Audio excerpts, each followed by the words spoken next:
자, 이번엔 바이패드 제가 사각편대, 기능의 사각편대라고 말씀드렸던 레이어 항목입니다. 아마 레이어까지만 이해를 하면 바이패드로 키 애니메이션 하는 정도로는 아무런 문제가 생기지 않을 거예요. 이제 키 애니메이션을 넘어서서 조금 더 큰 대량 생산 작업이라던가 또는 게임 애니메이션을 넘어서 영화나 또는 방송용 TV 애니메이션이나 또는 뭐랄까 애니메이션 그래프 같은 것들을 만들어서 뭔가 시스템적으로 설계하는 형태까지 간다면 나머지 기능도 다 알아야 되는데 그냥 캐릭터 애니메이션, 게임 캐릭터 애니메이션에 한정한다면 이 바이패드 사각편대라고 제가 말씀드렸던 키인포, 키프레임 툴, 레이어, 그리고 카피 페이스트 정도만 알아도 아무런 문제가 생기지 않습니다. 특히 레이어는 애니메이션의 뭐랄까 효과적인 수정에 있어서 굉장히 탁월한 기능이죠. 이 레이어를 쓰지 않으면 뭐랄까 바이패드 애니메이션 생산 시간이 극단적으로 줄어든다고 얘기할 수 있을 만큼 레이어에 대한 것들은 그냥 필수라고 보시면 됩니다. 자, 제가 이렇게 걷는 애니메이션을 하나 크래쉬가 잠시만 기다려 주십시오. 네, 다시 맥스를 껐다 켰습니다. 맥스가 크래쉬 나는 경우는 너무 흔한 일이어서 네, 그래서 작업할 때 오토 세이브라던가 오토 백업이라던가 그런 것들은 신경을 많이 써줘야 돼요. 또 자기가 스스로 세이브하는 습관도 많이 필요하죠. 자, 레이어를 껴 설명드려야 될 텐데 네, 아까 레이어를 만들다가 뭔가 좀 이상했는데 일단 걷기 애니메이션부터 보죠. 이렇게 걷기 애니메이션이 있어요. 이 걷기 애니메이션에서 내가 만약에 팔을 벌리고 똑같은 형태로 걷고 싶다라고 하면 지금 보면 자, 키프레임 거의 풀프레임으로 되어 있는데 풀프레임이라는 의미는 매 프레임마다 키가 다 찍혀져 있는 걸 의미해요. 이제 모션 캡처 데이터 받으면 보통 이렇게 풀프레임식으로 데이터가 들어오죠. 해상도가 높기 때문에. 근데 저는 키를 걷기 뛰기는 이렇게 풀프레임 잡습니다. 초당 30프레임으로 작업하게 되면 저는 다 이렇게 풀프레임 찍을 수밖에 없게 되더라고요. 초당 60을 하더라도 거의 풀프레임 가깝게 하는 것 같아요. 걷기 뛰기만. 자, 우선은 네, 이렇게 풀프레임 찍혀져 있는 키를 보면 자, 얘를 하나하나 다 수정한다는 건 되게 피곤한 일이에요. 예를 들면 제가 이렇게 팔을 수정하고 싶은데 네, 뷰 이렇게 팔을 올린 형태를 수정하고 싶다고 예상을 했을 때 네, 모든 프레임마다 똑같이 이렇게 해줘야 돼요. 아, 이게 얼마나 짜증나고 싫습니까? 네, 되게 귀찮죠, 이렇게 하는 거. 그래서 이런 부분들을 한 방 해주는 게 레이어라고 보면 돼요. 자, 일반 본도 이런 개념이 있긴 한데 좀 일반 본과 많이 다른 게 저장, 블로기, 편집, 그리고 정리하는 데에 대해서 되게 좀 우월성을 지닙니다. 자, 레이 항목 보면 여기에 플러스 버튼 크레이트 레이어가 있어요. 얘를 눌러줍니다. 그러면 순간적으로 키가 다 사라져요. 기본적으로 레이어를 만들면 본의 키가 다 사라져야 돼요. 왜냐하면 새로운 레이어를 만들었기 때문에. 그런데 여긴 키가 다 있네요. 네, 키가 있는 경험을 하는 경우도 있어요. 자, 제가 지금 오른팔 눌렀을 때는 키가 없었어요. 그쵸? 근데 왼팔을 눌렀을 때, 이쪽이 오른팔이고 이쪽이 왼팔이죠. 왼팔 눌렀을 땐 키가 없는데 오른팔 눌렀을 땐 키가 있어요. 왜 그러지? 레이어를 만들었는데 똑같이 키가 없어져야 되는 거 아닌가? 원래 없어져야 되는 게 맞아요. 하지만 이 아래 단계, 지금 오리지널이라고 되어 있는 부분이 있죠. 이게 이제 가장 레이어를 만들기 전에 원 리소스 상태인데 이 상태일 때 어떤 특정 기능을 쓰면 레이어 상태에서도 키가 이렇게 나오는 경우가 있어요. 자, 이거는 이제 좀 이따 설명드리고 이쪽 팔을 아무 곳이나 상관없어요. 아무 곳 상관없이 그냥 이렇게 올려주면 네, 모든 애니메이션 데이터가 편집됩니다. 엄청나게 시간을 세이브하죠. 심지어는 이런 것도 가능해요. 제가 팔을 올렸다 내렸다 올렸다 내렸다 하고 싶어요. 예를 들면 이렇게 올렸다가 그리고 다시 이렇게 내리고 싶어요. 그러면 내렸다가 다시 올렸다 내렸다 올렸다 이런 형태도 만들 수 있어요. 심지어 팔을 빙빙 돌릴 수도 있겠죠. 키를 잘 찍어주면. 네, 이게 바로 레이어입니다. 근데 구조적으로 이해를 할 필요가 있는 게 아무데나 제가 이렇게 키프레임 상태에서 이렇게 올리면 제가 원래 각도에서 이만큼을 올린 거잖아요. 그리고 레이어에서는 그걸 표시해 줍니다. 내가 얼마큼 움직였다고. 원래 원본에서 이런 라인이었는데 제가 팔을 움직여서 이만큼의 각도가 생긴 거예요. 이 각도만큼 모든 이 본에다가, 그러니까 이 녀석을 제가 컨트롤 했죠. 각도를 올렸죠. 그럼 하위 단계에 이 각도만큼 다 더해준 거라고 보면 돼요. 더해진 기준은, 자, 이 10프레임 기준으로 앞뒤에 키가 없기 때문에 다 더해준 거예요. 근데 제가 만약에 0프레임에서 다시 요만큼 내려줬어요. 그러면 10프레임 때는 10프레임 때는 이만큼 올라갔고 0프레임 때는 이만큼 내려줬잖아요. 그러면 어느 정보를 내가 받아들여야 되지? 라고 헷갈릴 수 있죠. 근데 이 바이패드 레이어는 놀랍게도 이 레이어 단계의 키들 사이도 애니메이팅이 돼요. 즉 0프레임 단계에서 이런 각도였고 10프레임 단계에서 이런 각도였다면 이 사이도 애니메이팅을 하는 거예요. 그리고 이 각각의 값을 아래 본에 전달해서 거기에 어울리는 레이어 애니메이션을 하게 됩니다. 이거야말로 바이패드 레이어의 가장 큰 장점이죠. 본이 갖고 있는 가장 기초적으로 쓸 수 있는 레이어 방법과 근본적인 차이가 있는데, 물론 다양한 방법들이 있습니다. 예를 들면 박스가 이렇게 있다고 쳐보죠. 제가 박스 애니메이션을 이렇게 옆으로 움직였어요. 그럼 얘는 이렇게 이동하죠. 근데 제가 이 위치가 마음에 안 들어요. 이 윗단계에서 이렇게 쭉 이동하고 싶어요. 그럼 가장 많이 쓰는 게 애니메이션 이 모드를 끄고, 오토키 모드를 끄고 그냥 얘를 위로 올리면 돼요. 그러면 박스가 그 상태에서 쭉 옆으로 갑니다.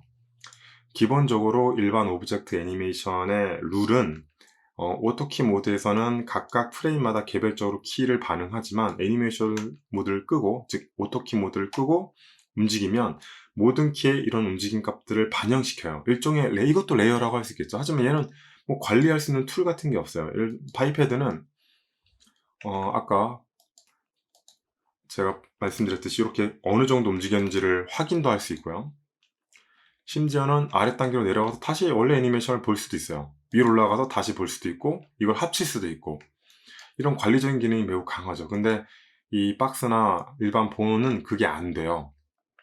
물론 이거 말고도 컨트롤러를 더 추가해서 레이어처럼 만들 수는 있지만 그것도 관리적인 문제가 좀 대단히 불편해요. 예를 들면 바이패드처럼 키가 이렇게 깔끔하게 정리돼서 내가 레이어 작업한 것만 딱딱 볼 수가 없어요. 심지어는 이 레이어 작업한 게 저장도 됩니다. 그러니까 아래 원래의 그 키 프레임 작업을 그대로 두고 레이어만 한 작업들을 그대로 둘 수 있기 때문에 정말 레이어 기반의 애니메이션에 대해서만큼은 편의성, 활용성, 이런 부분들이 극대화됐다고 볼 수 있습니다. 대표적으로 레이어 기반의 애니메이션 중에 캣이라는 어떤 툴이 있어요. 원래는 이제 외부 플러그인이었는데, 제가 이야기한 3D Max 2012 버전부터 이 3D Max 기본 툴로 들어왔어요. 2010에는 없었고, 저는 홀수는 안 쓰니까. 2011에 들어왔을 수도 있고, 2012에 들어올 수도 있는데, 전 2012부터 썼으니까, 2012라고 말씀드릴게요. 자, 2012 버전부터 이제 캣을 쓸 수 있는데, 그 캣 같은 경우도 철저하게 레이어 기반 애니메이션을 사용을 해요. 근데 뭐랄까 자율성이 되게 높아요, 바이패드보다는.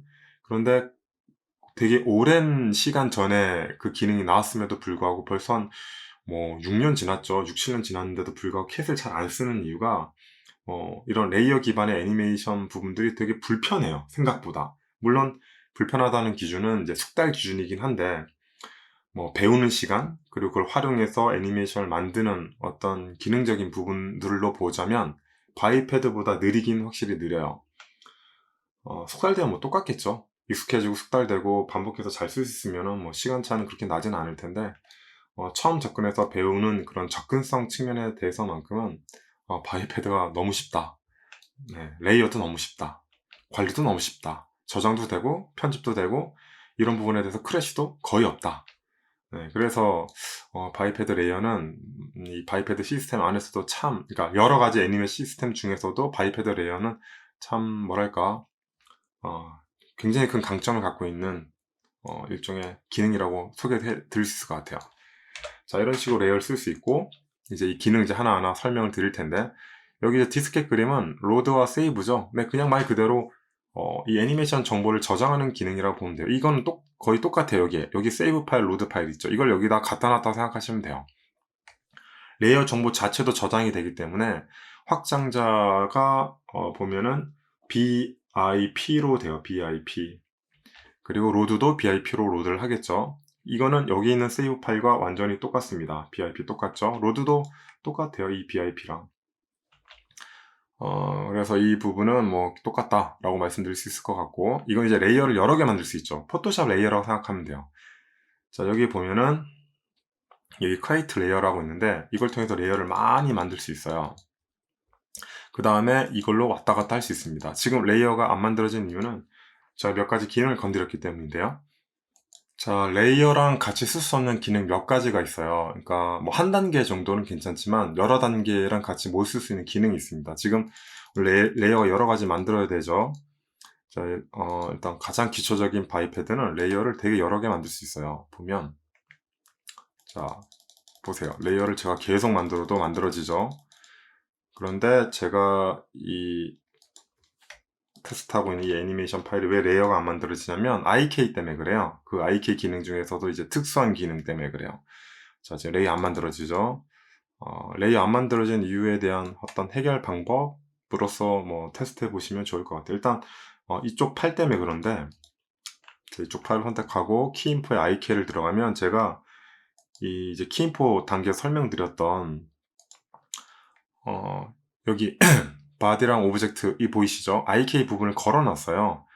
이걸 이제 스파인에다가 이제 붙게 하라고.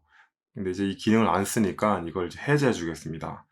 그러면 이제 스파인과 관련이 없도록 이제 IK에서 설정을 했죠. 이 상태가 되면 레이어를 만들 수 있습니다. 혹시나 레이어가 만들어지지 않는다면 손과 발에 이런 IK 형태가 있는지를 검토해 보시면 돼요.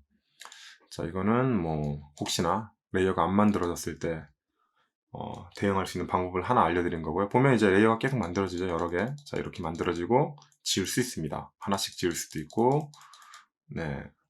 그리고 합쳐가지고 단번에 없앨 수도 있어요. 옆에 있는 거 이제 합치는 거죠. 자, 이거는 이제 레이어를 여러 개 만들었으면 위아래로 왔다 갔다 하는 거고요. 그 다음에 액티브는 이 레이어를 껐다 켰다 하는 거예요. 일단은 자, 레이어를 하나 만들었습니다. 걷기 애니메이션이 있는데 첫 번째 레이어는 한쪽 팔만 이렇게 올렸어요. 자, 그럼 이렇게 걷죠. 이 첫 번째 팔과 이만큼의 각도가 생긴 걸 확인할 수 있죠. 그 다음에 레이어 하나 더 만들게요. 두 번째는 이쪽 팔을 제가 이렇게 올리겠습니다. 그러면 이쪽 팔이 움직이죠. 각도 보이죠? 그 다음에 레이어 하나 더 만들고 그 다음에 몸통을 숙이겠습니다. 몸통을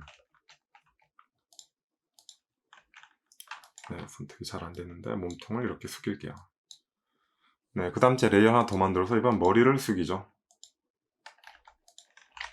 자, 이렇게. 그러면 이제 이런 애니메이션이 나온 거죠. 자, 이렇게 하나씩 내리면 제가 레이어 작업을 했던 걸 하나하나 확인할 수 있습니다. 자, 예를 들면 이렇게 다 했는데 이 상태에서 왠지 한쪽 팔만 취소하고 싶어. 그러면 이쪽 팔이죠. 요 레이어를 액티브를 해제하고 다시 올리면 이렇게 돼요. 즉 레이어 개별적으로 껐다 켰다가 가능한 거예요. 그리고 그 상태에서 최종 데이터를 만들 수도 있습니다. 자, 이 액티브는 그런 기능이고요. 그 다음에 뭐 이거는 이제 딜리트 지우는 거 아셨고, 그 다음 이름은 다 각자 정하고 있어요. 그러니까 이름을 예를 들면 오리지널도 이름을 바꿀 수 있고요. 첫 번째 레이어는 뭐 오른팔을 들어 올렸죠. 그러면 ARM, R, 뭐 이런 식으로 쓸 수도 있는 거예요. 그래서 레이어 이름도 원하시는 대로 다 정리할 수 있고요. 그 다음에 콜랩스는 레이어를 합칩니다. 누르면 이렇게 레이어를 합치게 돼요.